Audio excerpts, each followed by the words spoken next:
política de nuestro diario con Fernando Stanich. ¿Cómo estás? Bienvenido. Hola Gaby, ¿cómo estás? Bien, muy Gracias bien. por la invitación. No, por favor.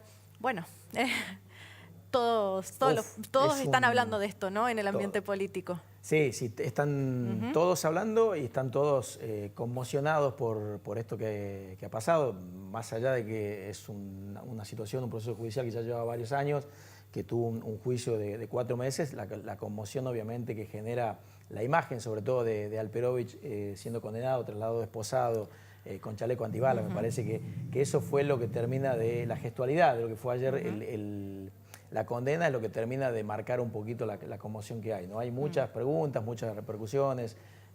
Tengamos presente que Alperovich fue no solo el hombre fuerte de la política tucumana desde mitad de los 90 en adelante, sino que fue un hombre que llegó a codearse con el poder político nacional, uno de los preferidos del matrimonio Kirchner en su momento.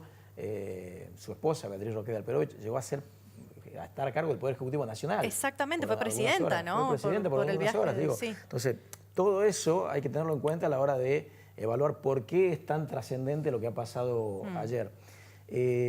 Yo pensaba anoche, porque la primera sensación es, bueno, el poder en algún momento se corta, ¿no? Digo, y me da la sensación de que después en un análisis más finito, no es que le soltaron la mano al Alperovich, o sea, perdió el poder. O sea, acá el poder lo protegió hasta que terminó su mandato como senador nacional. Claro. Porque si bien él obtuvo una licencia, se la dieron a la licencia en la banca. Él no lo desvincularon del Senado. No lo desvincularon, no le quitaron los fueros, ni lo sancionaron. Digo, el Senado que presidía Cristina Fernández de Kirchner lo protegió hasta el último día de su mandato. O sea, cuando él no pierde la banca, cuando él termina su mandato y se queda sin fueros, es que efectivamente avanza la investigación, ¿no? Y probablemente si esta causa se hubiese quedado en Tucumán, el destino hubiese sido distinto, ¿no? Y lo vienen diciendo a cercanos y allegados a la víctima sobre todo, ¿no? Sí, sí, lo dijo también Alberto Lewos, claro. Que si hay alguien que conoce de la trama de impunidad que puede haber en la provincia, es él justamente, y él dijo, el principal problema está planteado en la conformación de la justicia penal que fue diseñada durante el alperovichismo. Eso está claro. Recordemos que el ministro fiscal es Edmundo Jiménez, que fue ministro de gobierno de José Alperovich durante los primeros años y que llegó al cargo a propuesta, obviamente, de José Alperovich. O sea y muchos de los jueces y fiscales, ¿no? También. Muchos de los jueces y fiscales, después, obviamente, a través muchos del CAM, y ahí es donde me parece que están las dudas sobre qué hubiese pasado si la causa se quedaba en Tucumán. Recordemos además que hubo mucha pelea en el momento en que se presentó la denuncia para que la causa fuera tramitada en la justicia provincial por parte de la defensa de José Alperovich. Claro, y de hecho creo que el mayor impacto, por lo menos en la clase política de todos los colores, es que haya sido por una causa de índole sexual y no por una causa que tenga que ver quizás con su gestión, ¿no? Que por ahí, cuando fue el gobierno de Macri, era el temor de todos los gobernadores en ese momento, de los ex gobernadores kirchneristas, peronistas en ese momento, ¿no? De toda esa oleada que pasó con Lázaro Báez, con José López, alcance a alguno de ellos, ¿no? Totalmente. El que la pasó peor en materia de cuestiones vinculadas a la gestión pública fue Juan Mansur. Claro. Porque por su paso como ministro de Salud de la Nación, que te acordás del plan Cunita, que primero fue imputado, después procesado, después sobreseído. Y por su cuestión patrimonial también, ¿no? Por su cuestión patrimonial, que después obtuvo un sobreseimiento en la cuestión del presunto enriquecimiento ilícito, cuando se investigó, pero fue el que peor la pasó. Alperovich no había tenido sobresaltos más allá de algunas cuestiones vinculadas a denuncias sobre los fondos que llegaban de la Nación y el manejo que se le daba en la provincia, pero más allá de eso no había tenido sobresaltos en la justicia ni federal ni provincial. Sí lo termina haciendo por una cuestión de un delito de índole privada, ¿no? Sí, exactamente. Y el impacto, digo, creo que Alperovich podemos decir que es el padre político de casi todos los dirigentes. Sí, del 90%. Exactamente, aunque no estén vinculados hoy con él, probablemente desde el 2019, creo que eso genera aún mayor repercusión, ¿no? Aunque muchos no lo dicen en on, pero varios me han comentado que no han dormido anoche. Es lógico, ¿no? Y es entendible porque, a ver, Alperovich fue, como vos decís, el padre político de muchísimos dirigentes de los que hoy ocupan cargos muy importantes en la provincia. Quizás no fue el padre político, pero crecieron a la par de él también. Claro. Como opositores inclusive, o como ni hablar.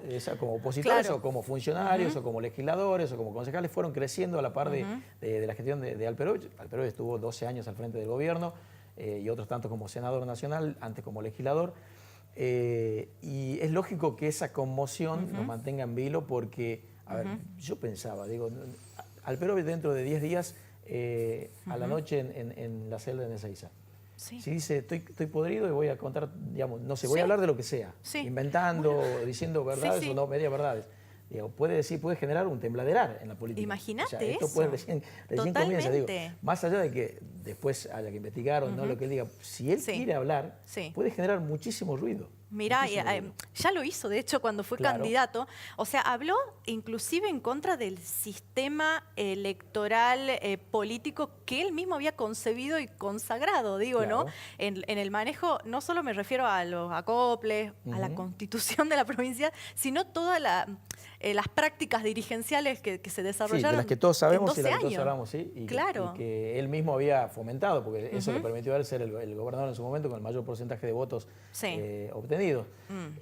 Sí, hay mucha preocupación entre la dirigencia. Hay miedo por lo que pueda llegar a pasar. De hecho, bueno, hay un funcionario, el ministro de Gobierno de la provincia, que ahora ha sido denunciado por el fiscal Abraldes, que también obviamente eso ha generado ruido dentro de la Casa de Gobierno y cierta incomodidad. Por lo pronto es incomodidad, me parece que esa es la definición. Hay incomodidad por todo lo que está pasando porque la figura del Perovich es transversal. Por el tipo de delito además también, ¿no? Exacto. Y la figura del Perovich es transversal a la política, sean del peronismo o de cualquier otro partido. Fue radical, estuvo al frente del Partido Justicialista. Hay relación también con partidos de la oposición, entonces me parece que es transversal a cualquier expresión política en Tucumán.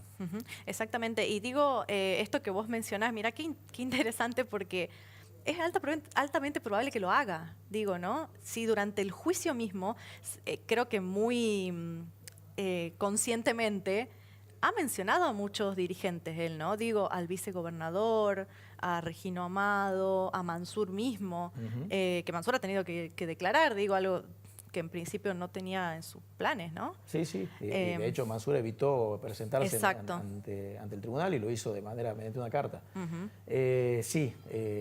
Conociendo además la personalidad del Perovich, los que hemos convivido por nuestra función como periodistas con él durante muchos años, sabemos del temperamento de él y eso puede llegar a ocurrir, ¿no? Exactamente. ¿Qué es lo que más te impactó? La imagen. La imagen me parece que fue lo más fuerte, porque de una u otra manera todos presentíamos que podía pasar esta condena. Me impactó la imagen de un hombre que se codeó con el poder, que estuvo en la cima del poder público durante muchísimos años, siendo trasladado esposado, abatido, porque estaba abatido el Perovich ayer, la imagen era elocuente, y con chaleco antibalas.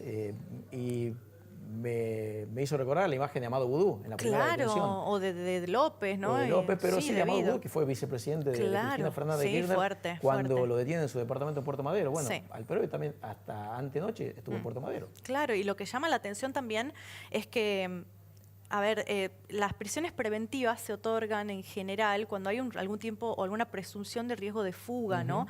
O cuando, claro, sí, porque si no, no sé, creo que no se esperaba ese aspecto de la sentencia. Quizás por la edad de Alperovich o porque siempre estuvo a disposición de la justicia, ¿no? Digo, no es que se ocultó, o que no fue, o que presentó recursos de alguna manera para evitar el... Bueno, sí, hubo lo normal, digamos, de la defensa, pero...